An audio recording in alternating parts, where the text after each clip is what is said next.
Vocês já devem ter ouvido falar em câncer de mama durante a gestação. Isso pode acontecer, é um diagnóstico angustiante, mas por outro lado, tem tratamento do câncer de mama mesmo durante uma gravidez. O que acontece na gestante? A mama se altera, fica mais difícil às vezes detectar nódulos pequenos e muitas vezes a grávida palpa um nódulo na sua mama já durante a gravidez. Não se desesperem. Sempre dá para fazer o diagnóstico, sempre dá para fazer os exames adequadamente. Muitas vezes a gente vai só adaptar para não expor a gestante à radiação desnecessária, mas dá para fazer o diagnóstico, dá para fazer a biópsia, dá para fazer cirurgia durante a gestação, sim, sem prejudicar o feto, e dá para fazer inclusive a quimioterapia durante a gravidez.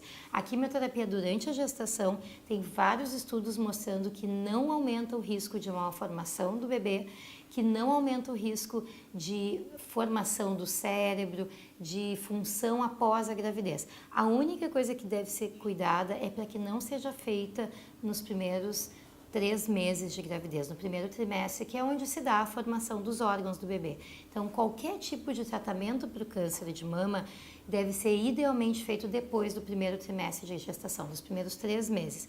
E aí a ordem, se vai ser quimioterapia antes ou cirurgia antes, vai depender, como qualquer outro paciente, do tamanho do tumor, do tamanho da mama, de quantas semanas de gestação essa paciente tem, porque muitas vezes a gente pode postergar o início do tratamento para depois da gestação, se ela já estiver mais para o final da gravidez. Muitas vezes ela está no início ou no meio, então a gente vai fazer o tratamento e depois vai programar do bebê nascer. Muitas vezes, se não entrar em trabalho de parto e nascer por parto normal, se programa uma cesariana a partir de 38 semanas, se tudo estiver bem na gestação. Quais são os principais riscos do tratamento do câncer de mama na gravidez? Em alguns estudos parece ser um risco um pouco aumentado de trabalho de parto prematuro. Para isso a gente tem que ter um obstetra muito próximo do oncologista e formar uma equipe que vai tratar dessa mãe, dessa futura mãe, dessa paciente e desse bebê também enquanto está na barriga, e depois que sair facilita bastante porque daí a gente não tem grandes restrições quanto aos medicamentos. Mas é um tratamento viável, acontece, não é frequente, mas muitas pessoas têm esse exemplo, ou de pessoas próximas, ou já passou pela situação e pode ser tratado com a intenção de cura também.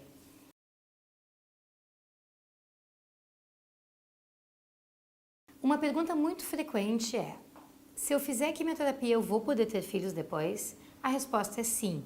Se a pessoa tiver fertilidade, ela vai poder ter filhos depois. O que acontece é que muitas pessoas começam a quimioterapia sem nunca ter tentado engravidar antes. Então a gente já não sabe se isso seria possível naturalmente. Vamos partir do pressuposto que é possível, que a pessoa é fértil e que vai poder ter uma gestação. A quimioterapia, ela vai simplesmente diminuir a quantidade de óvulos que essa paciente tem. Então, pode ser que se essa paciente estiver mais próxima dos 40 anos ou após os 40 anos, se torne um pouco mais difícil ter uma gravidez. Mas se a paciente é mais jovem, muitas vezes é bem viável que ela possa engravidar depois do tratamento com quimioterapia, porque ela não vai ficar infértil. O que a gente sugere muitas vezes são algumas estratégias. Uma das estratégias é consultar com especialistas na área de fertilidade e eventualmente conversar qual é a melhor situação. Congelar óvulos, congelar embriões, fazer o quê? A maioria das vezes se faz o congelamento de óvulos mesmo, para deixar uma reserva guardada, mesmo sabendo que apesar de ter uma reserva de óvulos congelados e guardados, nem sempre esses óvulos vão se transformar numa gestação no futuro. Mas existe uma reserva ali para deixar a pessoa mais tranquila. Não se podendo fazer essa congelação de óvulos, existe também um medicamento que a gente usa que funciona como uma proteção ovariana. São feitas injeções durante a quimioterapia que fazem com que o ovário pare de ovular e pare de eliminar os óvulos que mensalmente ele costuma eliminar. Então a gente já está guardando um pouquinho mais aqueles óvulos para depois do tratamento. E quando termina toda a quimioterapia, se faz a cirurgia, se faz o tratamento todo completo, a gente pede para que a paciente espere no mínimo 2 anos para decidir ter uma gestação. Por vários motivos. Um deles são pacientes que vão usar hormonioterapia, ou seja, um tratamento preventivo, onde a indicação seria usar pelo menos 5 anos de tratamento, terão que interromper esse tratamento antes. Então a gente quer que use por um determinado tempo para que possa ter certeza, então, que teve o benefício de usar aquele tratamento sem interromper precocemente. E algumas pacientes que não vão precisar usar a hormonioterapia por não terem os receptores hormonais, também se pede para que esperem 2 anos, que é onde a gente realmente cuida mais proximamente da mama para ver se não tem risco da doença voltar e eventualmente ter que ser tratada com a intenção de cura novamente. Passando-se esses 2 ou 3 anos, e depende muito da idade da paciente também essa definição, porque se a paciente é bem jovem, ela pode esperar mais tempo ainda para engravidar. Se ela já estiver mais perto dos 40, a gente tenta viabilizar isso mais rápido.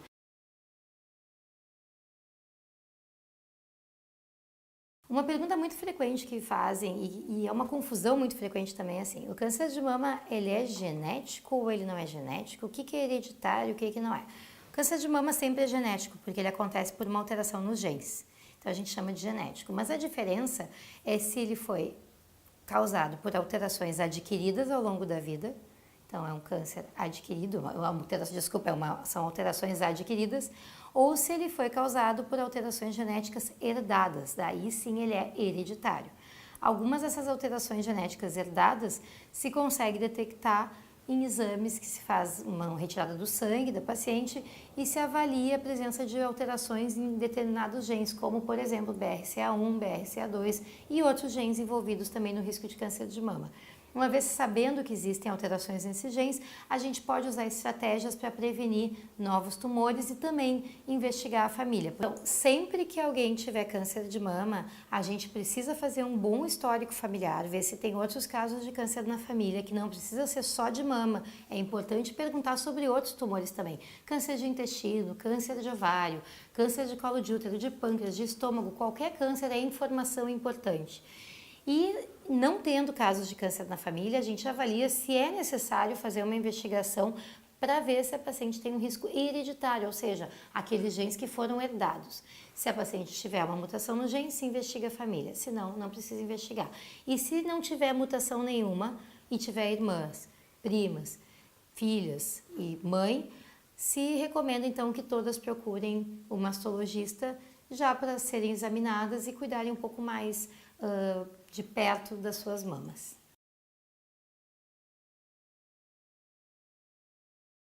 Uma pergunta muito frequente é se o autoexame das mamas deve ser feito e se ele funciona.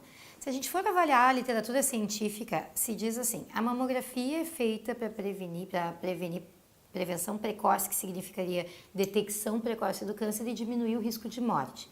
E o autoexame não diminui o risco de morte, é isso que a gente tem na literatura. Ótimo, só que o autoexame tem um outro benefício.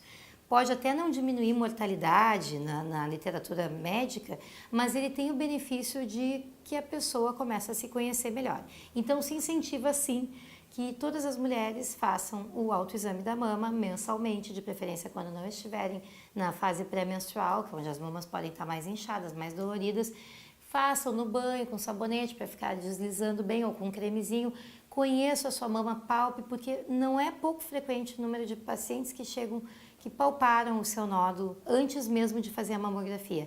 Então, embora a literatura não recomende isso do ponto de vista de rastreamento populacional, individualmente sempre é benéfico que a pessoa se conheça e palpe a sua mama mensalmente.